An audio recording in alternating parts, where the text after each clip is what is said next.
it's the Dark Master here, and something has recently come up involving Billy the Fridge from the Drunken Peasants podcast. It turns out, in a recent episode of the Drunken Peasants podcast, Billy the Fridge admits to being an overt pedophile. I was inside the play area not too long ago. I was with my friend's kid. In the relatively recent Drunken Peasants episode 518, Billy admits to watching little children in Chick-fil-A Kid Place.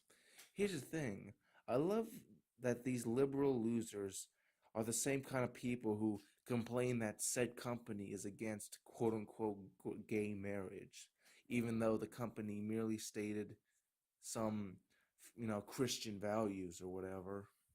Just so we're clear, a private business has the right to discriminate, or at least it should, with the federal government handling other stuff. But Billy here admits to liking underage children. But Chick-fil-A is the evil corporation here, not the rapper who makes terrible rap music and admits to watching children. So, in conclusion, what's the deal? Billy the Fridge opposes Joe Arpaio, the exaggerated evil boogeyman of the left, and Chick-fil-A's founder political views, but he doesn't oppose his or Onision's pedophilic actions, which is quite telling if you ask me.